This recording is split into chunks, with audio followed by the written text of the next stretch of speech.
예, 우리 지난 시간에 한 얘기 간단히 요약하죠. 어떤 열린 연결 집합이 있습니다. Open Connected Domain.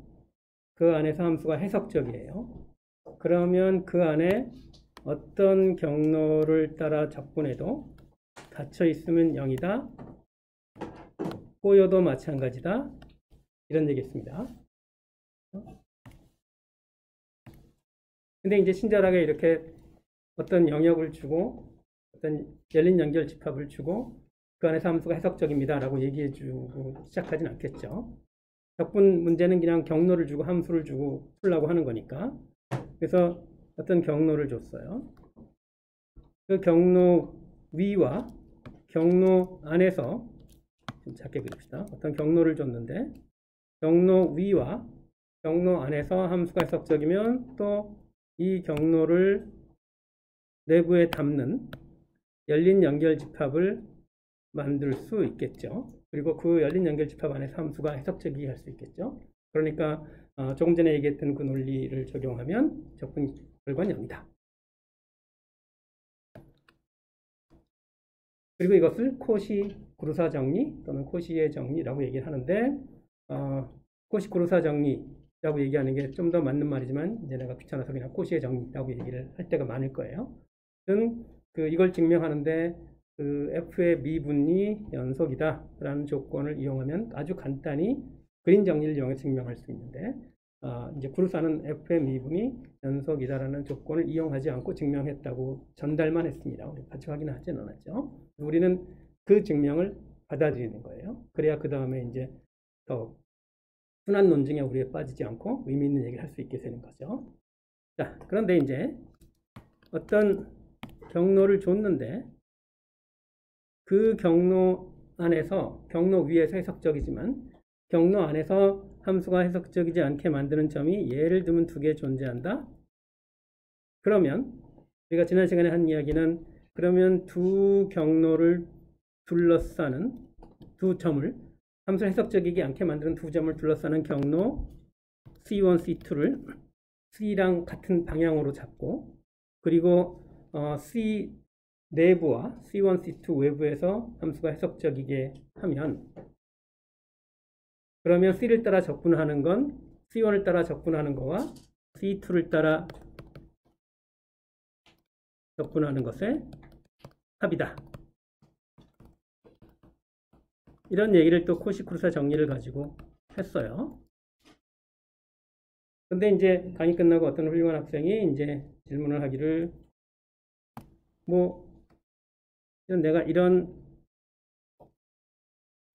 C 프라임을 잡으면 어쨌든 C와 C 프라임, C 내부와 C 프라임 밖에서 함수가 해석적이니까 그냥 C 프라임을 따라 접근하는 것도 마찬가지 아니냐. 당연히 맞는 얘기죠. 근데 굳이 왜 함수를 해석적이지 않게 만드는 점들이 있으면 그거를 이제 포함하는 작은 경로들을 만들어서 꼭 해야만 하느냐?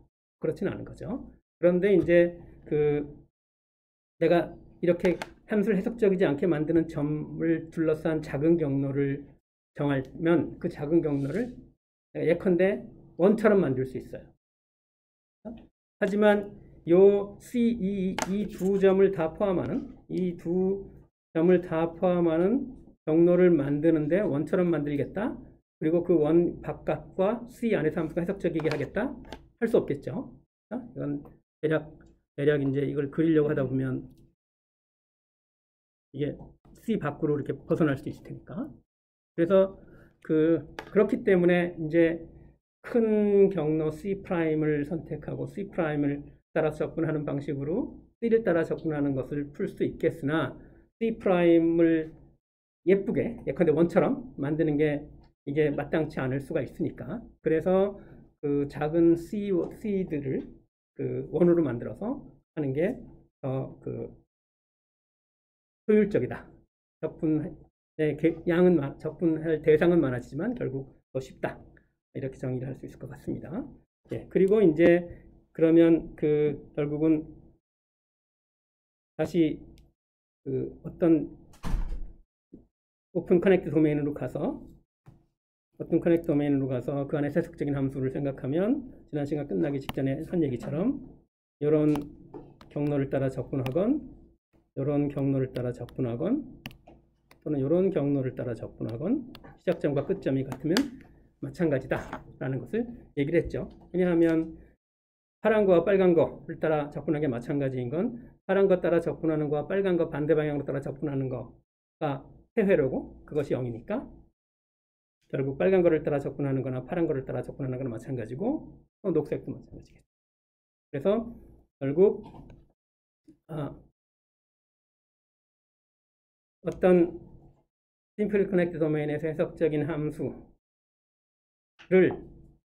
그 안에 있는 경로를 따라 접근하면 시작점과 끝점이 같으면 결과는 마찬가지다. 그때 우리가 경로 독립이다 라는 표현을 쓰기로 했어요. 그리고 코시-크루사 정리 얘기할 때처럼 꼭 닫힌 경로에 관해서 말하는 게 아니기 때문에 여기 이렇게 그냥 이런 표현, 이런 걸 안 쓴 거죠. 이런 걸 썼다는 얘기는 이게 닫혀 있다는 얘기니까. 결국 시작점과 끝점만 같으면 물론 그 경로가 함수를 해석적이게 만드는 영역 안에 머무른다는 전제 아래 접근 결과는 항상 같다. 그래서 예를 들어서 내가 이 두 점 사이에 이런 경로를 따라 접근하시오라고 했을 때 이걸 우리가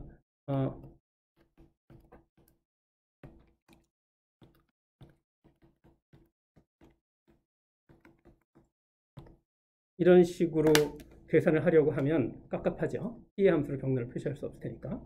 그런데 다행스럽게도 이 경로가 함수를 해석적이게 만드는 영역 안에 있다면 여기서 내가 아무렇게나 이 영역을 벗어나지 않는 예쁜 경로를 만들면 돼요.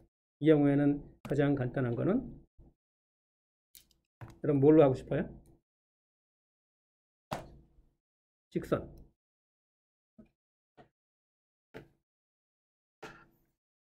그래서 이거를 접근 경로를 변형한다. 이 F가 해석적이라는 사실만 영향을 유지가 되면 접근 경로를 변형해도 접근값은 마찬가지다. 그래서 이거를 경로 변형의 원리 뭐 이렇게 거창하게 말을 그것에서 하고 있는데 예. 자, 그래서 이제 예를 한번 들어봅시다. EZ 아주 좋은 함수죠.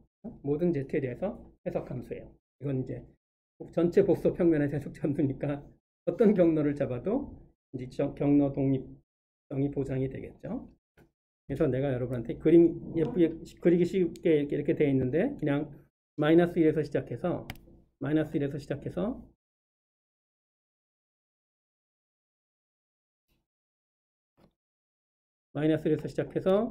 마이너스 1 플러스 i로 가는 임의의 경로, 너무 지저분하네.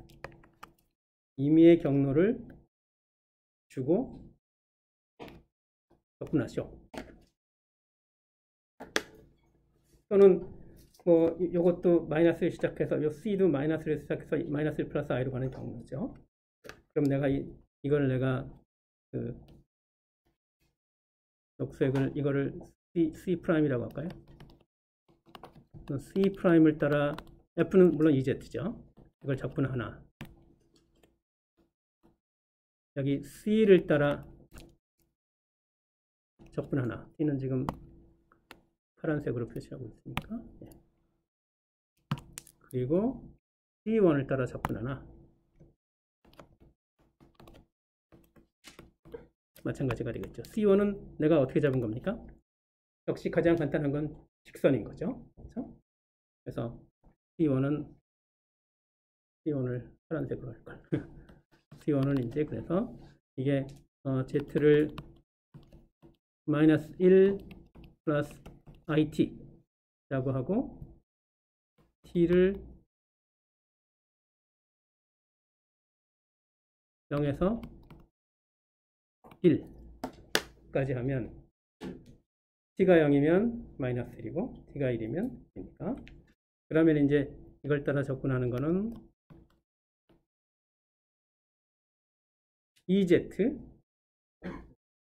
EZ는 t는 0에서 1까지고 ez는 마이너스 1 플러스 it고 z의 미분은 i.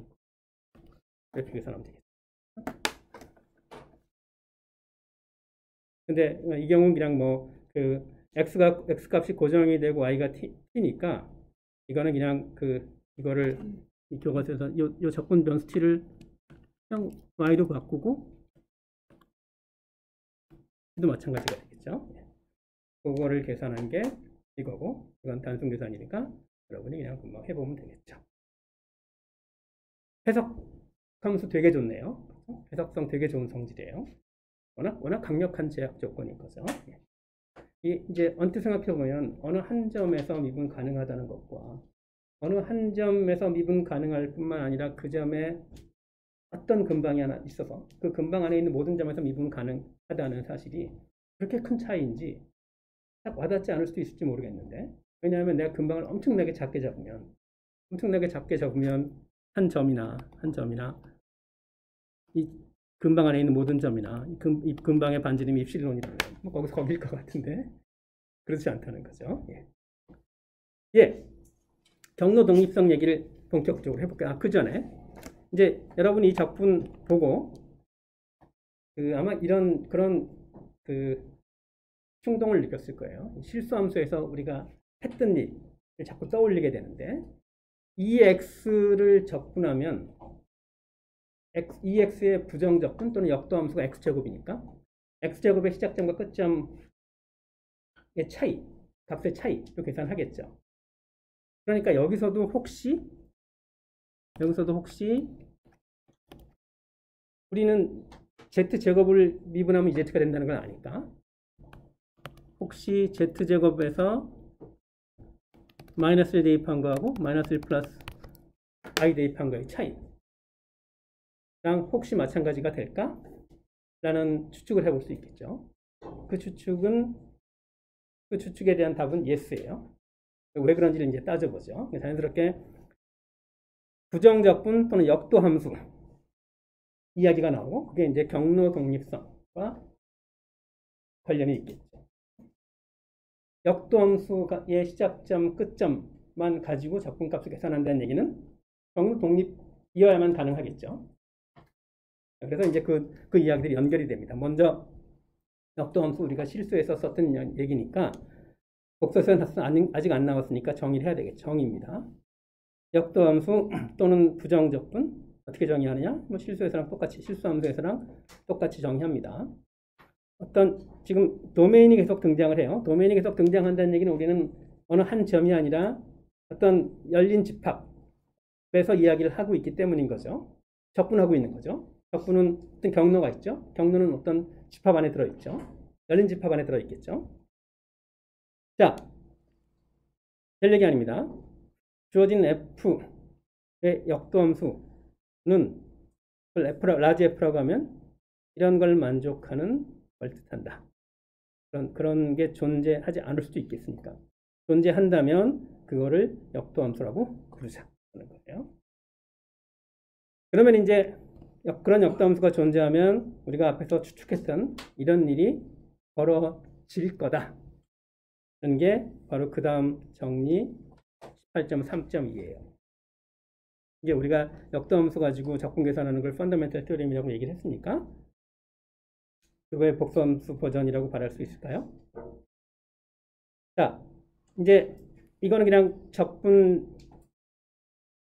적분이 존재하기 위해서는 우리가 피스와이즈 컨티뉴어스하다는 조건이 필요한데, 근데 이제 여기서는 그러니까 적분이 존재하기 위해서는 그 스무스 또는 피스와이즈 스무스 커브를 따라서 피스와이즈 컨티뉴어스 함수를 적분하는 거죠. 그런데 역도함수가 존재하는 함수는 피스와이즈 컨티뉴어스일 수 없다는 사실을 우리가 곧 알 수 있어요. 좀 얘기를 해보죠. 그래서 일단 이게 적분의 존재 조건과 관련해서 등장하지만 그냥 컨티뉴어스인 건데 얘기를 진행해보죠. 자, 주어진 함수 스몰 f가 연속이에요. 그리고 그리고 역도 함수가 있다고 가정할게요. 그러면 연속이어서 적분 가능한 이 함수의 적분값은 역도 함수 가지고 이렇게 실수 함수에서 우리가 했던 것처럼 계산할 수 있다는 거예요. 자, 그런데 우리가 앞에서 어떤 얘기를 벌써 두 차례 했는데 어떤 얘기를 했냐 하면 어떤 한 점에서 미분 가능하다고 해서 그 점에서 여러 번 미분할 수 있다는 걸 뜻하지는 않는다. 그런데 해석성의 경우는 다르다. 어떤 한 점에서 해석적이면 그 점에서 몇 번을 미분해도 해석적이다. 이런 얘기를 했죠. 증명을 하지 않았습니다. 어떤 영역에서 열린 연결집합에서 라지 F를 미분할 수 있다는 얘기는 라지 F가 해석적이라는 이야기고 뒤에 가서 보면 한 번 해석적인 함수는 몇 번을 미분해도 해석적이니까 이걸 한 번 더 미분해도 해석적이에요. 이걸 한 번 더 미분하면 스몰 f의 미분인 거죠. 스몰 f의 미분이 존재한다는 얘기는 f는 연속일 수밖에 없는 거죠. 그래서 이제 여기 피스와이스가 이렇게 빠질 수밖에 없는 거예요. 어떻든 역도 함수가 존재하면 열린 연결집합에서 도메인에서 그 도메인을 따라서 점분할 때 이런 식으로 시작점 끝점만 가지고 계산할 수 있다. 당연히 경로 독립인 거죠. 그리고 그거를 증명하는 건 어렵지 않아요. 한번 해보면 돼요. 우리가 복소수 함수 적분에 관해서 항상 쓸 수 있는 이 포뮬러가 있죠. 이거는 항상 우리가 내가 쓰다는 표현은 사용하다는 의미가 아니라 적다는 의미인데 항상 적을 수 있는 이런 표현이 있는데 물론 z를 t의 함수로 잘 나타내지 않으면 이렇게 적긴 했으나 뭔가 사용하기는 어려운 그런 거죠. 그래서 경로 독립성이라는 논점이 등장하는 것이기도 하죠. 어쨌든 자, 이런 식으로 표현할 수 있고 이럴 때 이제 이 small f 대신에 large f의 미분을 넣으면 물론 large f의 미분은 z에 대한 미분인 거죠. 어떻든 large f의 미분 zt, zt에 대한 미분. 이건 뭡니까? 얘는 df, dz, dz, dt인 거죠. 그러니까 df, dt네.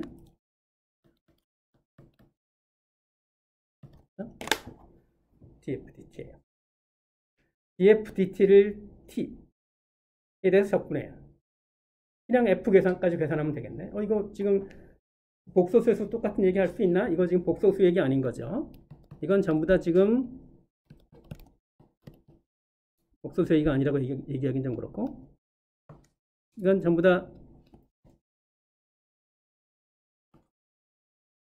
이런 꼴이니까 요 복소수가 등장하긴 하지만 얘하고 얘는 순전히 실수함수의 적분이고 그래서 실수함수의 체인룰 같은 거 그대로 적용하고 그리고 실수함수에서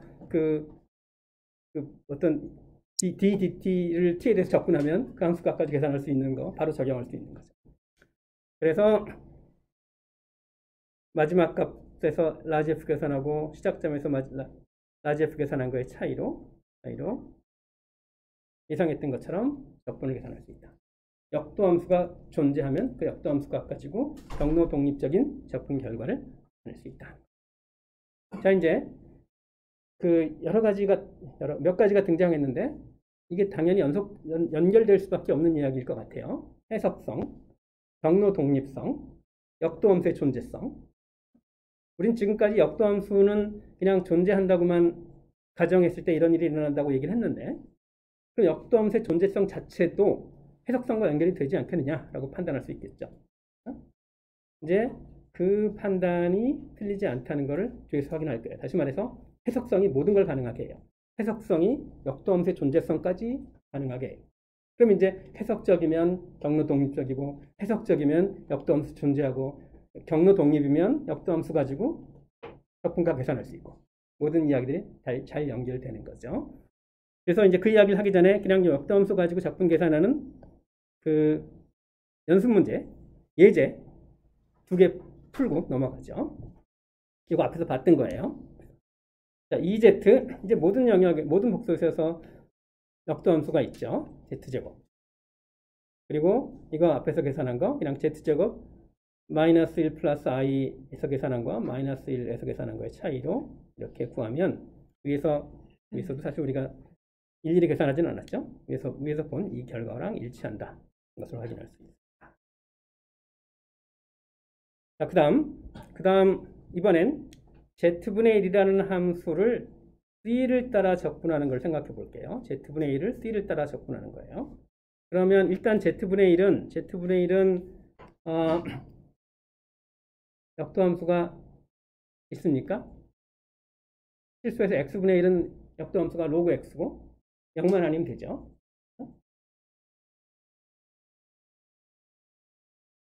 절대값 x? 어쨌든 실수해서 어떻게 하는지 알지? 예.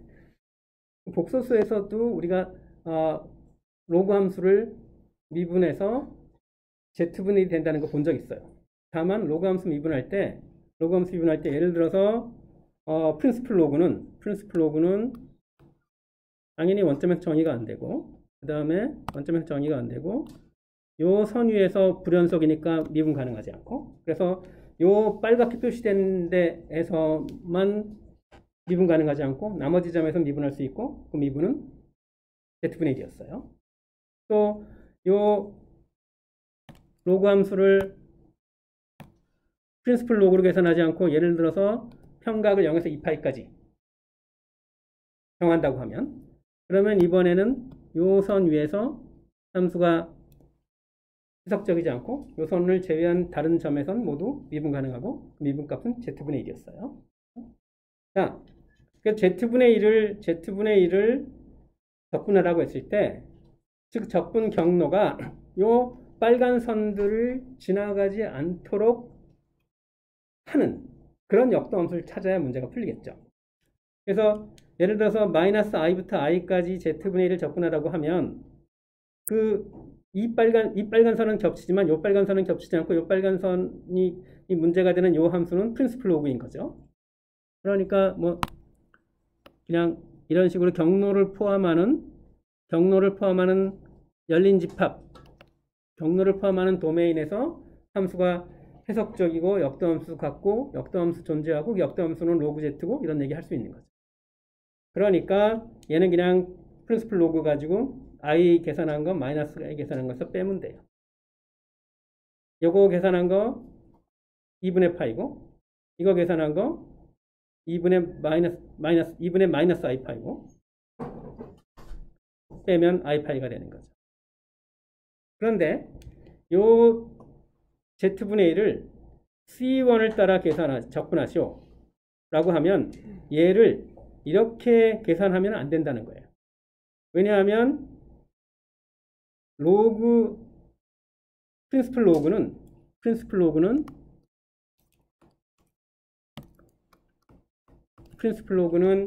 요 빨간 선 위에서 미분할 수 없죠.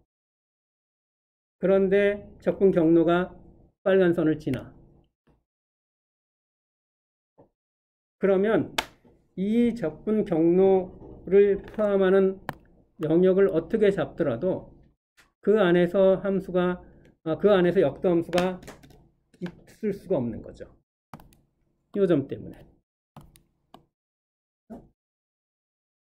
그래서 이건 역도함수를 프린시플 로그로 잡으면 안 돼요. 다른 걸로 잡아야 돼요. 다른 로그를 잡아야 돼요. 다른 로그를 잡아야 돼요.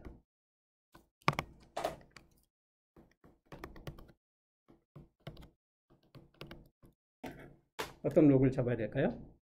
예컨대 이런 로그를 잡아야 돼요. 또 뭐 굳이 그럴 이유는 없겠지만 이 편각을 4분의 파이에서 4분의 9파이 또 두는 이런 걸 잡을 수도 있겠지만 그렇게 할 이유는 없죠. 예. 아니죠. 이원 따라 적분한 건 이렇게 다른 로그를 잡아야 돼요. 어떻게 나올지 계산은 여러분이 해보기로 하죠. 예. 역도함수를 가지고 적분을 계산할 때는 이제 적분 경로를 포함하는 어떤 도메인 안에서 그 역도함수가 존재해야 되는 거예요. 다시 한번 얘기해주면 C1을 여기서처럼 C1 같은 경로를 잡으면 이 C1을 지난 C1 특히 이 점에서 프린시플 로그는 이 Z분의 1의 역도함수일 수 없죠. 그래서 그런 점을 조심을 해야 되겠죠. 어쨌든 역도함수가 잘 그 경로 주변에서 정의되면 그러면 역도함수값 가지고 적분 결과를 경로 독립적으로 계산할 수 있다. 것이고 적분이 경로 독립적이면 이렇게 적분을 여기서처럼 항상 이런 식으로 시작점을 Z0, 뭐 끝점을 Z라고 Z1 이렇게 하면 항상 이런 식으로 표현을 할 수 있어요. 이제 이렇게 표현하지 않아도 되는 거죠. 시작점과 끝점만 같으면 되니까. 적분을 이렇게 표현하고 나면 이제 실수에서 우리가 봤던 거랑 마찬가지 표현이 되고, 그리고 실수에서 봤던 거랑 마찬가지 표현이 될 뿐만 아니라 실수에서 봤던 그런 적분의 성질까지 그대로 성립한다는 걸 실수에서와 마찬가지 방식으로 확인할 수 있습니다. 이를테면 이런 게 성립합니다. 이거 Z를 X로 바꾸면 다 여러분 이해하는 거죠. 복소수에서는 일반적으로 이런 말 쓸 수 없어요. 왜냐하면 적분은 경로의 함수지 시작점과 끝점만의 함수는 아니니까. 그런데 적분이 시작점과 끝점만의 함수면 경로 독립적인 것이고, 그럼 이렇게 쓸 수 있고, 그럴 땐 실수에서와 마찬가지의 이런 성질이 일어난다는 것을 볼 수 있다는 거죠. 다만 이제 실수에서 이렇게 되니까 복소수에서도 이렇게 된다라고 얘기하면 안 되고, 실수에서 이렇게 되니까 복소수에서 이렇게 될 거다라고 추측하고 실제로 그렇게 되는지 확인해 봤더니 정말 그렇더라. 이렇게 얘기를 해야 되는 거죠. 그 과정은 여러분한테 맡기겠습니다. 자, 이제 흐름 이어가죠. 코시크루사 정의에서 시작했어요. 닫힌 경로에 따라 적분하면 0이다. 인 거죠. 길게 말하면. 그 닫힌 경로는 물론 함수를 해석적이게 만드는 도메인 안에 있는 거지. 그래서 그 도메인에서는 경로가 닫히지 않아도 그 경로가 도메인 안에 머물면 경로 독립적인 거예요. 그다음에 그랑 또 달리 역도함수가 존재하면 경로 독립적인 적분 결과를 얻을 수 있다라는 얘기했고, 그리고 이제 그 둘을 연결시키는 거예요. 어떻게 연결시키냐면 해석적이면 역도함수의 존재성까지 보장한다. 요거 18.3.3으로 바꾸는 게 낫겠죠.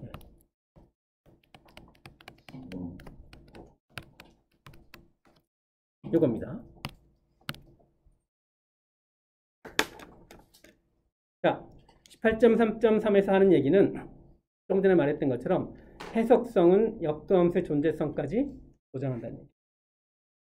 해석성은 역도함수의 존재성까지 보장하고, 역도함수가 존재하면 적분 결과는 이렇게 계산할 수 있고, 적분을 이렇게 계산할 수 있다는 것은 경로 독립적이라는 얘기고, 해석적이면 경로 독립적이라는 얘기는 위에서 이미 봤고, 이런 흐름입니다. 근데 증명은 어떻게 할 거냐 하면 바로 경로 독립성. 우리는 역도함수가 존재하면 경로 독립적이다라는 그 식으로 이제 확인을 했는데, 해석 경로 독립성이 바로 역도함수의 존재성을 이야기할 수 있다는 거예요. 그러면 해석 경로 독립적이면 역도함수가 존재하고, 역도함수가 존재하면 적분을 시작점 끝점만 가지고 쉽게 계산할 수 있다는 그 위에 얘기가 연결이 되는 거죠. 그다음에 이걸 증명하는 과정에서 연속성이 사용이 돼요. 연속성은 당연히 성립하죠. 왜냐하면 해석적이면 미분 가능하고, 미분 가능하면 연속이니까.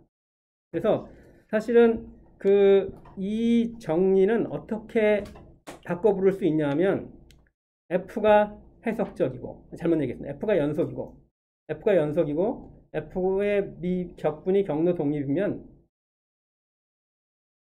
역도함수가 존재한다는 식으로 해석할 수도 있어요. 해석할 수 있는, 그렇게 얘기할 수도 있어요. 이렇게 조금만 따지고 내가 이것을 예를 들어서 정리 18.3.3 A라고 부른다면 18.3.3A는 내가 쓰지 않아도 되겠죠. 함수가 연속이고 그 함수의 적분이 경로 독립이면 그러면 부정적분이 존재한다는 이야기를 정리 18.3.3이라면 정리 3.3a라면 정리 18.3.3은 해석적이면 연속이고 경로 독립이니까 정리 18.3.3a에 따라서 역도함수가 존재한다라고 얘기할 수 있는 거죠. 무슨 말을 내가 이렇게 번거롭게 했냐 하면 결국은 역도함수의 존재성을 보이는데 우리가 사용한 조건은 요 둘이고 요 해석성은 요 두 가지가 성립하기 위한 충분 조건이다 라는 얘기를 명확히 하고 싶었던 거예요. 그래서 증명 과정을 보면 이거를 보이는데 직접적으로 사용된 건 이 둘이기 때문에 그래요. 자, 어떻게 보일까요? 어떻게 보일까요? 우리 모든 단서는 복소수에 관한 얘기를 처음부터 하고 있었지만 모든 단서는 우리가 이미 알고 있는 실수함수에 관한 얘기였죠. 실수함수에서 역도함수가 존재하면 예를 들어서 스몰 f의 역도함수를 라지 f라고 하면 그러면 우리는 이런 일을 만족하는 역도함수는 여러 있을 텐데 이를테면 어떻게 이거를 만들어낼 수 있냐 하면 이렇게 만들어낼 수 있죠.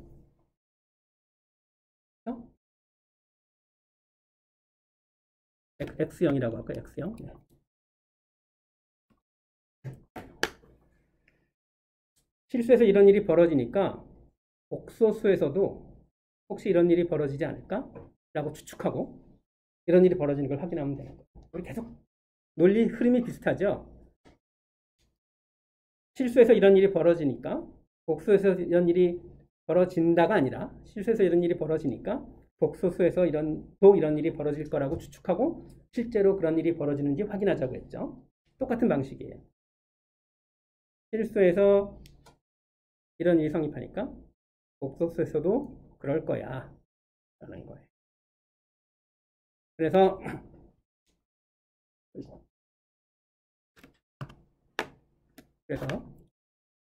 이렇게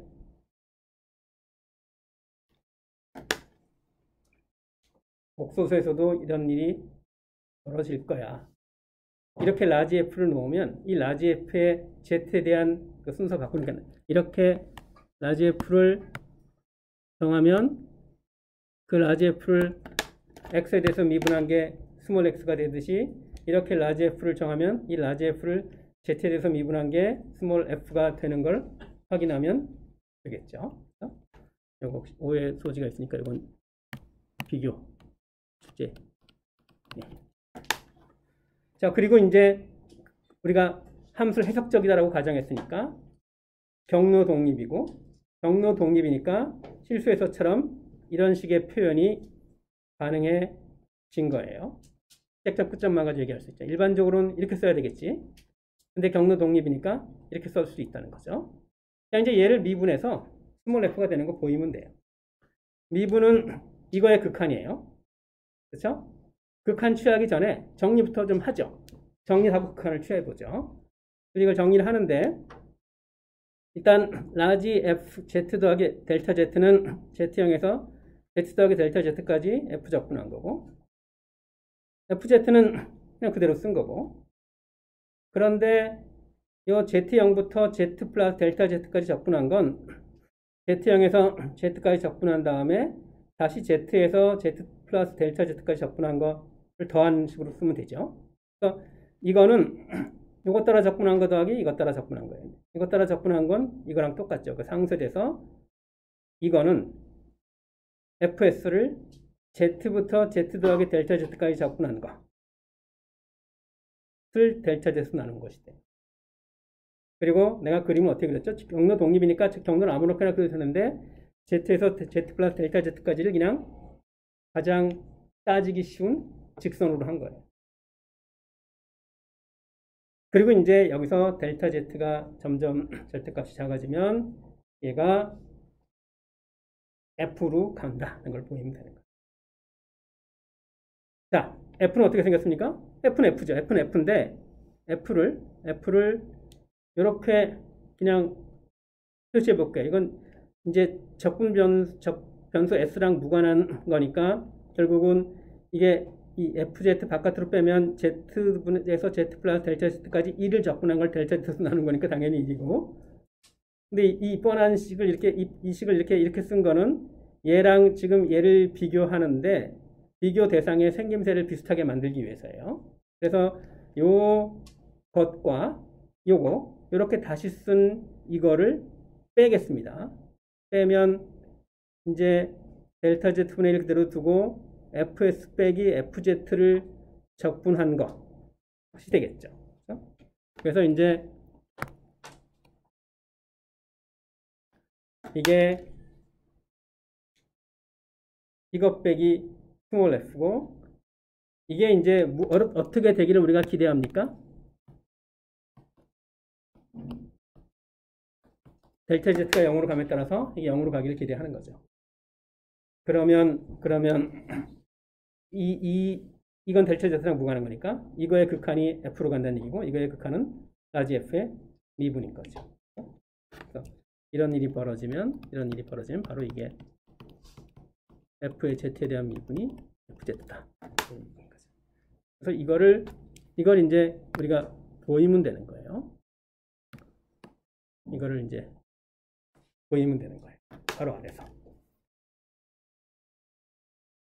델타 Z가 0으로 감에 따라서 얘가 0으로 간다는 얘기는 어떤 내가 준 임의의 입실론보다 이거의 절대값이 작도록 하는 델타 Z의 절대값 범위를 찾을 수 있으면 되는 거죠. 그래서 이거의 절대값을 내가 준 임의의 숫자보다 작게 만드는 작업을 해야 돼요. 그래서 뭐 떠오르니까 ML 부등식 우리가 지난번에 나중에 쓰겠다라고 얘기한 거 있죠. ML 부등식을 떠올리면 돼요. 그래서 이제 ML 부등식을 떠올리는데 ML 부등식은 경로 위에서 함수의 절대값의 상한 ML 부등식 잠깐 다시 볼까요? 뭐 뻔한 거지만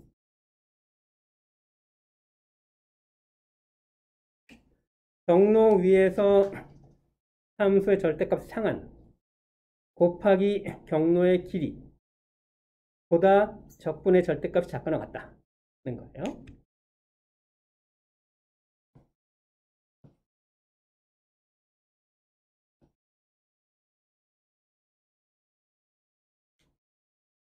자, 요거에 대해서 이제 ML 부등식을 적용할게요. 그러니까 경로 위에서 이거의 절대값 상한이 필요한데 이거의 절대값 상한을 얘기를 하려면 지금 S 요걸 다시 그리면 우리 요 부분 다시 그리면 여기다 씁시다.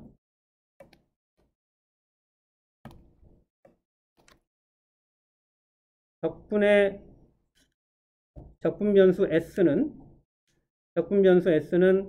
Z에서 Z 더하기 델타 Z로 가는 직선 위에 있죠. 직선은 내가 그냥 편하게 잡은 거예요. 경로 독립이니까. 그리고 요 S에서 F를 계산한 것과 Z에서 F를 계산한 것의 차이의 절대값을 알아야 되겠지. 근데 내가 지금 직선으로 잡았으니까 이제 그 일을 하기가 어렵지 않아요. 여기서 우리가 이제 함수의 그리고 적분 경로의 길이는 델타 Z고 그렇죠? 적분 경로의 길이는 델타 Z. L은 델타 Z의 절대값, M은 우리가 따져봐야 되는데 M을 따질 때 이제 F의 연속성을 쓰면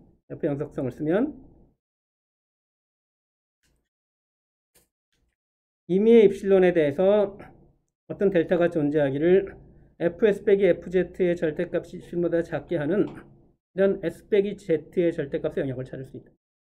s-z의 절대값이 델타보다 작으면 fs 빼기 fz의 절대값이 내가 준 임의의 입실론보다 작게 할 수 있어요. 왜냐하면 f는 연속이니까. 물론 델타는 입실론의 함수겠죠. 예쁘지가 않네. 어떻게 써도 안 예쁘니까 쓰지 마세요. 델타는 엡실론의 함수. 자, 그러면 내가 이 델타 Z의 절대값을 내가 여기서 입실론 주고 찾은 델타보다 작게 하면 그러면 이 델타 Z의 절대값이 델타보다 작으니까 S 빼기 Z의 절대값도 델타보다 작을 테고, 그러니까 fs 빼기 fz도 입실론보다 작게 되겠죠. 그럼 이제 m이 해결됐어요.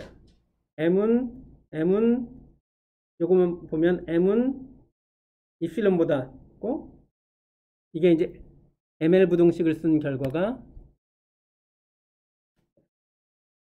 m은 입실론, L은 m은 입실론, L은 델타 Z. 그러니까 이거에 대해서 ml 부등식, 이거의 절대값에 대해서 ml 부등식을 적용하면 이 델타 Z분이 나중에 생각해 주면 되니까, m은 입실론, L은 델타 Z, 그런데 델타 Z 분모에도 있으니까 상쇄돼서 입실론만 나옵니다. 결국은 내가 준 임의의 입실론보다 이거의 절대값을 작게 할 수 있어요. 델타 Z가 어느 범위 안에 있으면. 델타 Z가 어느 범위 안에 있으면 내가 준 임의의 입실론보다 얘가 작아져요. 무슨 얘기니까 델타 Z가 0으로 가면 얘가 0으로 간다는 얘기죠. 라지 FM이고는 뭐래. 요 증명은 여러분이 오늘 지금 내가 이야기하는 거를 혹시 못 따라왔다 하더라도 이건 한번 스스로 소화해 보세요. 이걸 소화해내면 좋은 점은 이제 입실론 델타에 대한 그 저항, 입실론 델타의 문턱을 넘는 일이 될 수 있고, 연속성을 사용을 해서, 그리고 ML 부등식도 한번 보고, 요거 뭐 슬라이드 한 장에 요약할 거니까 이건 포기하지 말고 한번 이해를. 이게 이제 입실론 문턱을 넘는 아주 좋은 방법이라고 생각합니다. 물론 내 생각이죠. 어쨌든 이렇게 해서 이제 기대했던 것처럼 라지 F의 미분이 스몰 F다 라는 것을 확인을 할 수 있었습니다. 그러면 다시 보면 실수에서처럼 복소수에서도 델타 F를 이렇게 정의하면 얘가 역도함수가 될 거야. 확인해 보자 라고 확인을 했어요. 어떻게 확인했냐 하면 경로 독립성을 이용해서 이렇게 직선의 경로를 찾았고, 그 다음에 이거 가지고 이제 그 ML 부등식을 써서 원하는 그런 관계가 성립한다는 걸 보이는데, ML 부등식을 쓰는 과정에서 연속성이라는 조건이 적용이 된 거죠. 그리고 경로 독립성이나 연속성, 경로 독립성과 연속성 두 개를 가지고 이걸 보였는데, 경로 독립성과 연속성은 해석성으로 우리가 보장할 수 있는 거니까, 그리고 이 둘을 묶으면 해석적이면 역도함수 존재한다. 해석적이면 경로 독립이고, 역도함수 존재하면 경로 독립적인 결과로 쉽게 얻어낼 수 있고, 그리고 해석적이면 역도함수 존재하고, 모든 것이 해석성에서 이끌어 나오는 거죠. 강력하죠? 네, 강력합니다. 이게 얼마나 강력하냐 하면 19장에서 우리가 테일러곱스 얘기할 거거든요. 테일러곱스 존재도 가능하게 해요. 그리고 그게 우리가 아니면 여러분이 해석성이라는 단어를 실수함수와 관련해서 만난 방식일지 모르겠어요. 예. 그래서 이제 코시 적분 공식 이야기 마치고 이 장의 마지막 주제인 또 코시가 등장합니다. 코시 적분 공식으로 넘어가죠. 자, 좀 전에 했던 게 코시 크루사 정리. 내가 귀찮아서 그냥 코시 정리 얘기를 하면 어쨌든 그건 정리야. 해석적 함수 닫힌 경우에 따라 적분하면 0이다 라는 것에서 출발한 거죠. 코시 적분 정리. 코시 적분 공식은 어떤 도메인에서 함수가 해석적이면 그 도메인에서의 함수값을 어떤 함수의 적분값으로 나타낼 수 있다는 이야기예요. 그래서 함수값과 어떤 적분의 관계를 보여주는 공식인 거예요. 어쨌든 18.3은 코시 적분 정리, 얘는 코시 적분 공식. 이거 안 헷갈리면 그냥 코시 크루사 정리라고 얘기를 하는 게 더 나을 수도 있겠네요. 예, 어쨌든 바로 보죠. 코시 적분 공식이란 자, 이런 겁니다. 또 열린 연결 집합이 있습니다. 이 안에서 함수가 해석적이에요. 이 안에서 함수가 해석적이에요. 여기서 내가 아무 점이나 하나 줘요. 열린 연결 집합이니까 경계는 있을 수 없어요. 열린 집합이니까 경계는 이 도메인의 원소가 아닌 거죠. 경계가 도면의 원소가 아니라는 건 되게 좋은 거네. 어디를 잡아도 그거의 근방을 생각할 수 있잖아요. 어디를 잡아도 그거의 근방을 생각할 수 있으니까 그러니까 극한, 미분 이런 거 생각할 수 있잖아. 열리지 않았으면 어떡할 뻔했어요. 어? 열림의 구체적인 그 표현이 좀 그런데 장점? 힘? 이런 걸 보여줄 수 있는 거지. 자, 그러면 내가 이 Z형을 둘러싼 임의의 경로를 D 안에서 잡고 그 경로를 따라 요 함수를 적분한 것과 이 Z형에서의 F값을 관계에 맺을 수 있다. 그리고 관계의 구체적인 표현은 이렇다. 그래서 뭐 그게 그거지만 이렇게 뒤에는 또 이런 식으로 많이 쓰는데 내가 지금 이야기한 방식은 이렇게 말하는 게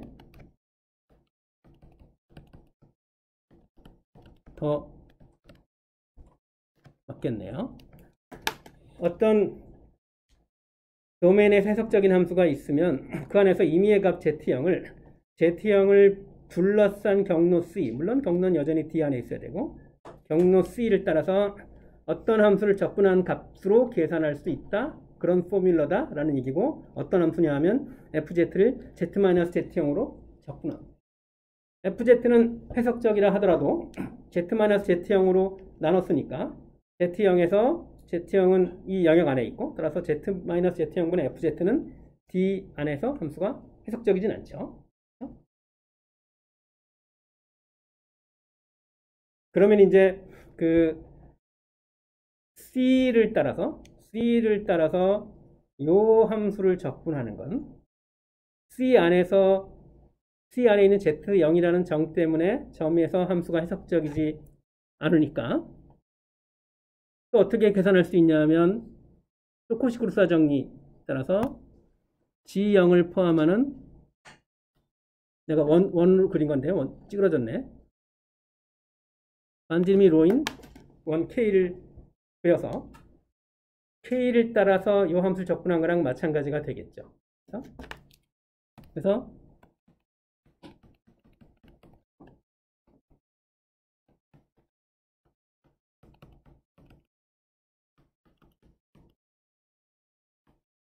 이렇게 계산할 수 있습니다.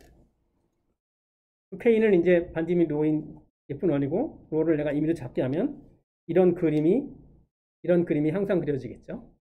D 안에 C 안에 Z형을 포함한 K를 또 C 안에서 잡는 거지. 자, 이것의 의미부터 이제 살펴볼게요. 증명 나중에 하고. 이 D 안에 있는 임의의 점 Z형에서 F를 이렇게 계산할 수 있다는 이야기인데 이제 이 논리를 확장하면 Z형에서의 F값뿐만 아니라 Z형에서 F의 미분들도 뭔가 이런 방식으로 계산할 수 있다. 그런 식으로 이 정리를 확장해요. 그 결과부터 보여드릴게요. 이거예요. 조금 전에 썼던 거 나란히 써볼게요.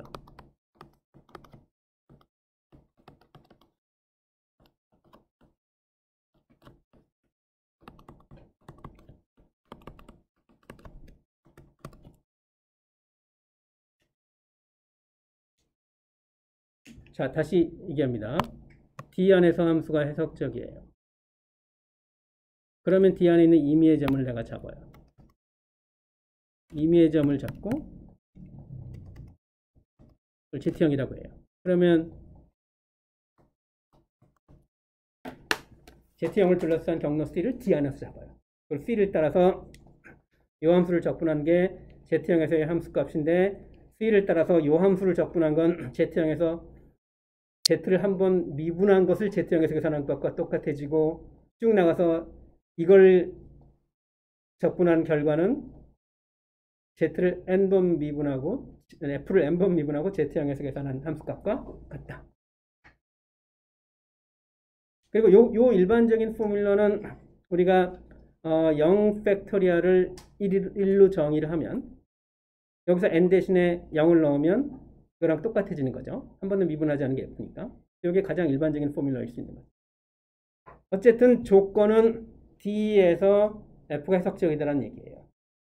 그러면 D 안에 있는 임의의 점에서 Fn번 미분한 거를 이렇게 계산할 수 있다는 얘기예요. Fn번 미분한 거 이렇게 계산할 수 있으면 Fn번 미분한 거에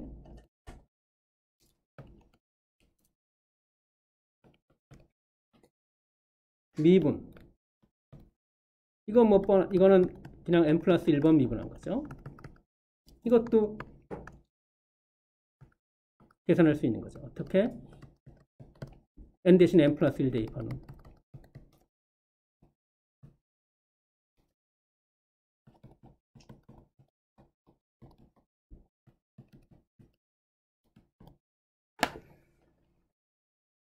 F가 Z에서 해석적이면 Z 안에 D처럼 F가 D에서 해석적이면 D 안에 있는 임의의 점에서 F를 n번 미분한 걸 더 미분할 수 있다는 얘기네. 그러니까 F 미분한 게 Z 안에 그러니까 D 안에 있는 모든 점에서 미분 가능한 거예요. D 안에 있는 모든 점에서 F n번 미분하게 미분 가능하다는 얘기는 이거는 얘가 해석적이다는 얘기지. 그러니까 나는 이 이야기만 했을 뿐인데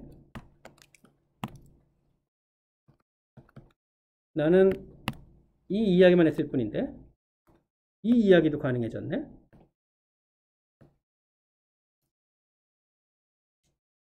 다시 이거예요. F가 D에서 해석적이면 F의 임의의 자연선에 대해서 F 몇 번 미분한 것도 모두 D에서 해석적이다. 그래서 봤던 거죠. 그러니까 해석 함수는 몇 번이고 미분할 수 있으니까 당연히 앞에서 얘기했던 우리가 코시리만 방정식을 만족하는 함수가 그 실수 부분, 허수 부분이 그 조화함수다라는 거 보일 때 또 우리 미분의 연속성 썼죠. 그러니까 그게 이제 여기서 확인이 되는 거죠. 다만 이 정리는 얘도 그렇고 이 정리는 코시크루사 정리를 이용해서 증명해요. 코시크루사 정리를 이용해서 증명하는데 코시크루사 정리를 증명할 때 F의 미분이 연속이다라는 조건을 사용했다면 그러면 그 조건이 이제 여기서 걸리는 거죠. 왜냐면 F의 미분이 연속이다라는 얘기는 이거 가지고 깔끔하게 할 수 있긴 해. F의 미분이 연속이다라는 얘기는 F 한 번 미분한 것을 또 미분할 수 있으니까 한 번 미분한 걸 미분할 수 있으니까 한 번 미분한 게 연속이다라는 얘기죠. 그래서 F의 미분이 연속이다라는 얘기는 이 코시 적분 공식에서 우리가 바로 이야기할 수 있어요. 그런데 코시 적분 공식은 코시 적분 정리로 증명을 했어요. 코시 적분 정리 증명할 때 F의 미분이 연속이라는 걸 썼어요. 그럼 이제 순환 논증이 있는 거지. 그래서 우리가 수업 시간에 하지는 않은 쿠루사의 증명 방식을 채택할 필요가 그래서 있는 거예요. 쿠루사는 F의 미분이 연속이다라는 조건을 쓰지 않고 코시 쿠루사 정리를 보였다. F의 미분이 연속이다라는 조건 없이 쿠루사가 증명한 코시 쿠루사 정리를 이용해서 지금 여기 나와 있는 코시 적분 공식을 증명을 하면 그러면 F가 해석적이면 몇 번 미분한 F도 해석적이고 따라서 F 한 번 미분한 것도 연속이다라는 건 당연히 따라 나오는 성질이 되겠죠. 이게 코시 적분 공식의 진정한 의미예요. 물론 이 코시 적분 공식은 적분을 계산할 때 더 효과적으로 쓸 수 있어요. 18장까지만 공부하면 코시 적분 공식이 훌륭한 적분 계산법이기도 한데 이제 19장에서 더 강력한 적분 계산법이 나와요. 그러니까 걔한테 적분 계산법의 왕자의 지위를 넘겨주고 나면 얘는 적분 계산법으로서의 의미는 별로 없게 되는 거지. 얘의 진정한 의미는 이거라고. F가 해석적이면 얘도 해석적이다. 여러분 테일러 급수 전개 그 포뮬러를 떠올려 보면 몇 번 미분한 그러니까 n차 도함수들을 가지고 급수를 구성하죠. 그러니까 적어도 그 모든 도함수들이 다 존재를 해야 급수가 존재할 가능성이 생기는 거지. 물론 다 이 n번 미분한 것들이 다 임의의 n에 대해서 존재한다고 하더라도 그것들을 구성된 급수가 수렴한다는 보장은 없지만, 예, 이렇게 해서 이제 코시 적분 공식을 이야기만 했는데, 예, 증명을 해보죠. 증명 어떤 식으로 할 거냐 하면, 이거 먼저 보일 거예요. 이거 보일 거예요. 얘는 이제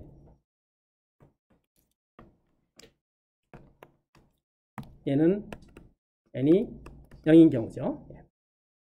이거 보이고, 그리고 교과서에서는 이제 n이 1일 때 이거 보이고, 여기에서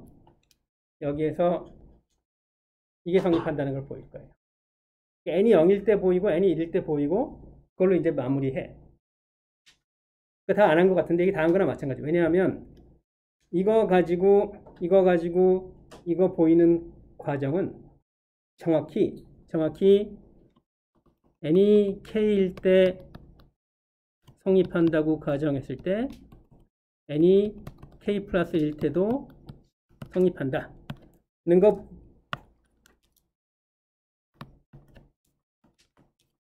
보이는 거랑 똑같아요.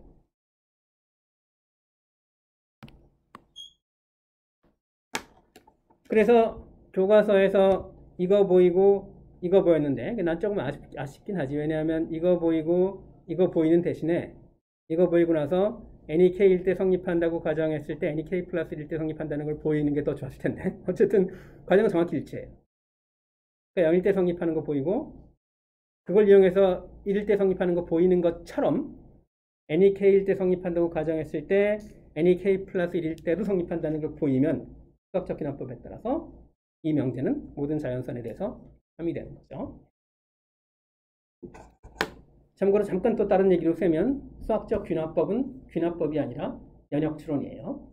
그래서 이제 이게 오해 소지가 있는데 우리가 여러분 이제 고등학교 때 귀납과 연역을 배울 때 아마 많은 경우 일반적인 원칙에서 구체적인 이야기를 하는 걸 연역이라고 하고 개별적이고 구체적인 사례에서 일반적인 원칙을 추론하는 걸 귀납이라고 배웠을 것 같은데 사실은 되게 애매한 얘기예요. 일반이 뭐냐, 구체가 뭐냐, 개별이 뭐냐, 추상이 뭐냐 이 답해야 될 문제인 거지. 우리 언어에 대해서 분명하게 하자 그랬지.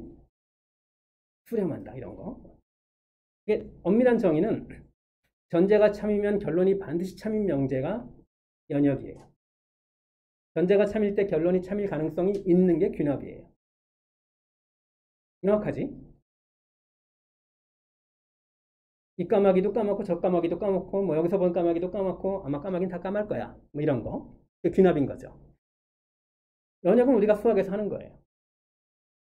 물론 이제 일반적인 원칙을 참이라 가정하고 그 원칙의 구체적인 사례를 하나 끄집어내면 당연히 참이겠지.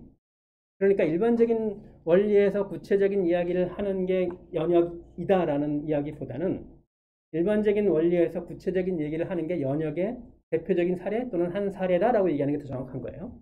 연역은 어쨌든 전제가 참이면 결론이 참일 수밖에 없는 논증을 연역이라고 하고 그게 수학에서 쓰는 거지. 이를테면 n이 5보다 크면 n은 4보다 크다. 연역이죠. 5보다 크면 4보다 크지. 그렇죠? n이 5보다 크다는 게 일반적인 원칙이고 n이 4보다 크다는 게 구체적인 사례인가요? 그렇지 않죠? 그러니까 정확한 표현은 전제가 참이면 결론이 반드시 참인 그런 논증을 연역추론이라고 해요. 수학적 귀납법은 연역추론이에요. 모든 자연수 n에 대해서 이게 성립한다는 걸 연역적으로 보여주는 거지. 이걸 귀납이라고 부르면서 이제 물론 사연은 있지. 하나하나 나열하는 것 같은 거니까.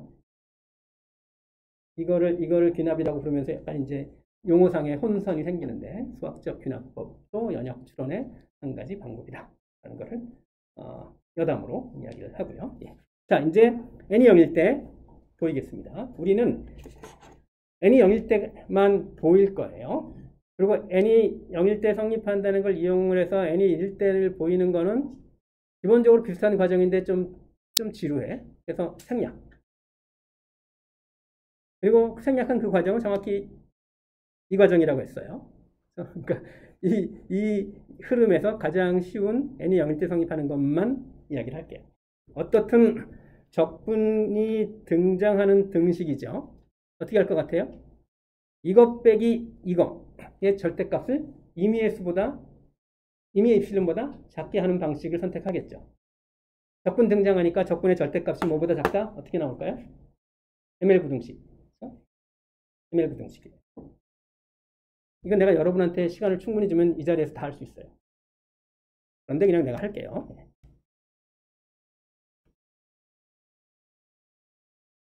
예. 자, 이거 증명하겠습니다. 일단,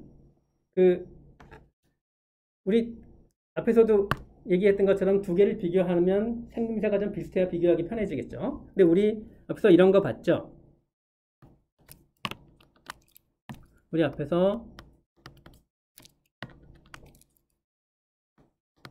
Z형을 둘러싼 경로 C를 따라서 적분하면 2파이 I다. 여기다가 양변에 FZ0를 곱하면 이렇게 되고 FZ0는 적분 변수 Z랑 무관하니까 안에 이렇게 넣어줘도 되겠죠. 그러면 이거랑 비교하는 이거 얘를 이렇게 쓰면 비교 대상인 두 개의 생김새가 비슷해지겠죠. 그래서 좌변 빼기 우변은 Z-Z형분의 FZ 빼기 FZ형을 적분한 거예요. C를 따라서.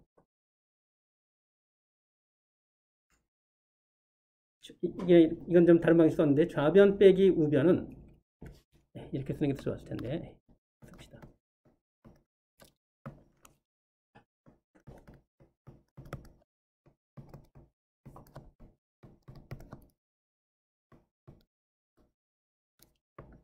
뭡니까?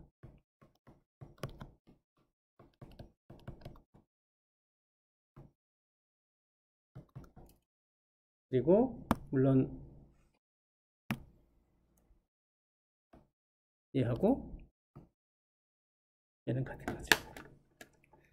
그래서 우리는 이것이 0이 되길 원하니까 이 적분의 절대값을 임의의 숫자 입실론보다 작게 할 수 있기를 기대해요. 그럼 또 뭐 아까랑 비슷한 상황인 거죠. 아까랑 비슷한 상황인데 분모에 Z-Z형이 있긴 하지만 지금 ML 부등식을 쓰는데 내가 적분 경로를 이렇게 Z형을 중심으로 한 1K로 바꿔도 상관없죠. 요거를 이제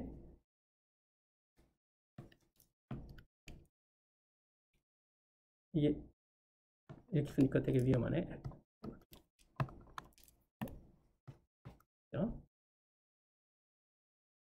그래서 요 파란 거를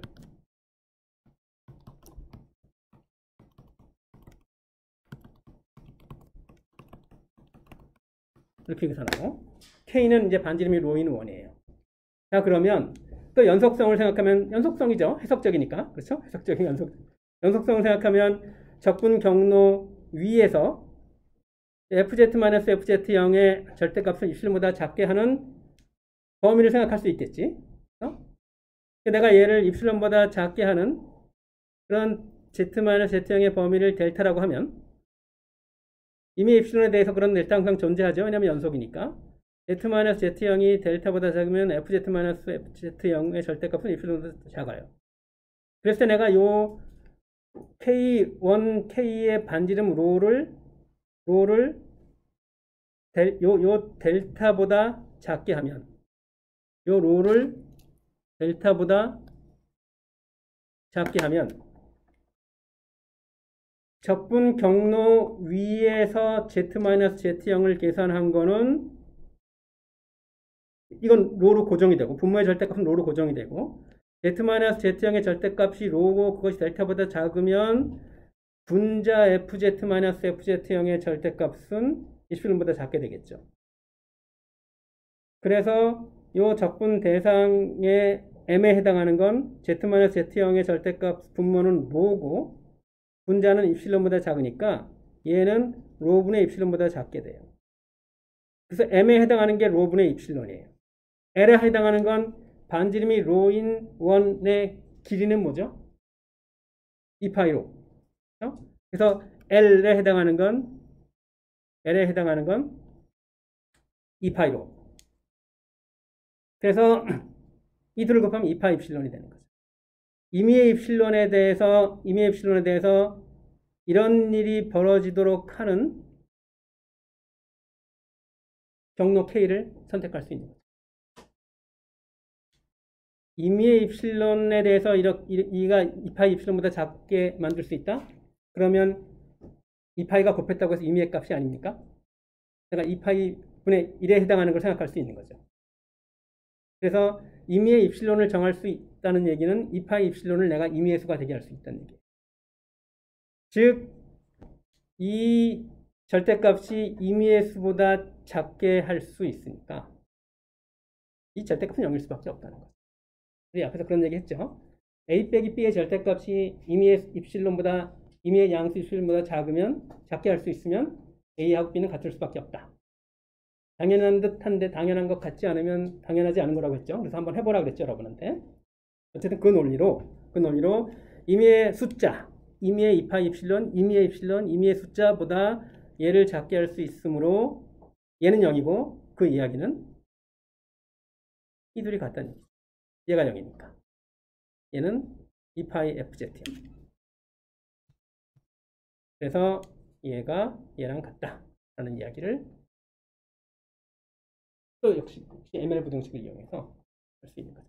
우리가 앞에서 요 함수를 우리가 보여야 될 등식의 우변을 좌변과 비슷하게 이런 꼴로 놓는 순간 비교하기가 아주 비슷한 모양이 되고 그리고 바로 ML 부등식을 적용하면 되겠다라는 생각을 가능하게 하는 거죠. 자, 입실론 가지고 놀기. 입실론은 늘 나한테 그 고통을 주는 어떤 대상이었는데 나한테 장난감처럼 바뀐다고 생각해 보세요. 고통스러운 존재가 장난감이 돼.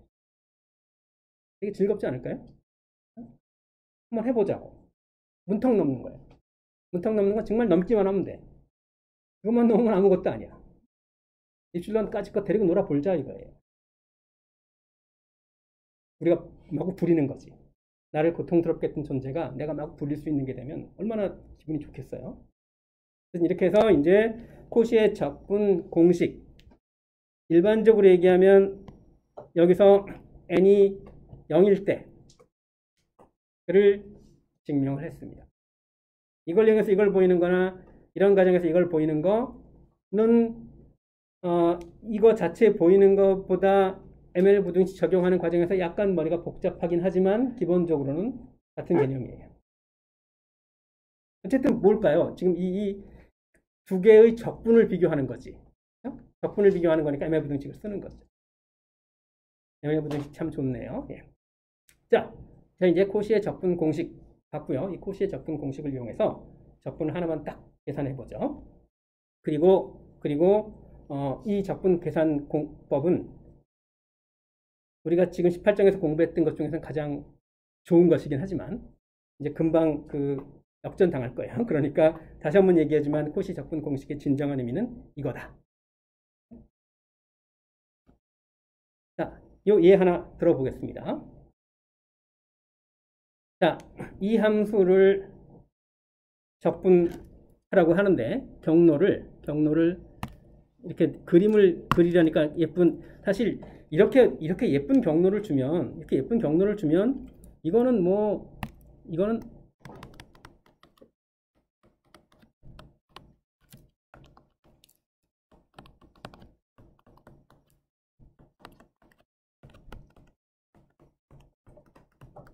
이렇게 해가지고 그냥 계산하면 되는 거죠. 이렇게 해가지고 이건 그냥 계산하면 되는 거지.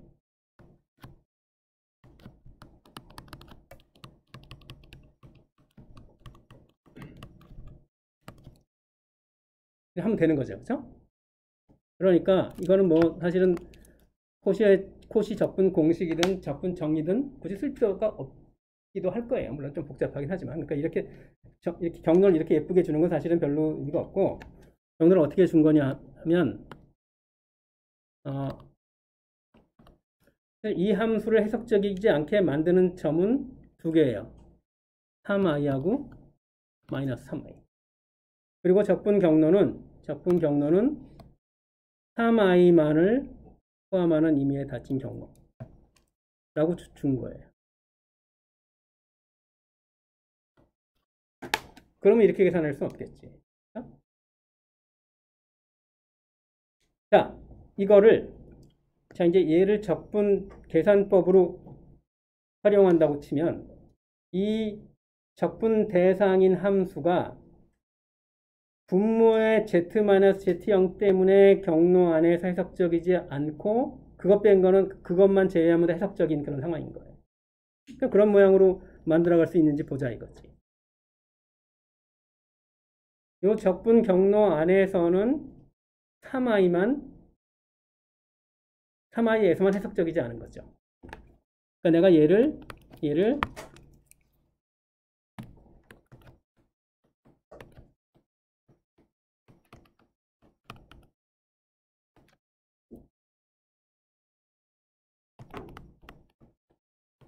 이렇게 놓고 3i 포함해서 이 경로 안에서 함수가 해석적이다라고 얘기할 수 있는지만 보면 되는 거죠. 그럼 어떻게 하면 됩니까? f를 이렇게 놓으면 되겠네.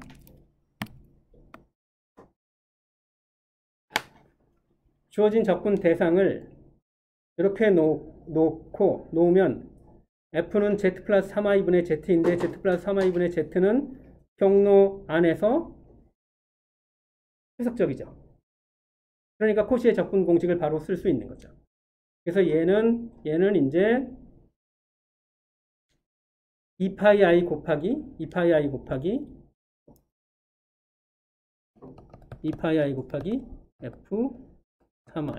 이렇게 하면 되는 거죠. f는 여기서 이렇게 표시된 거고요.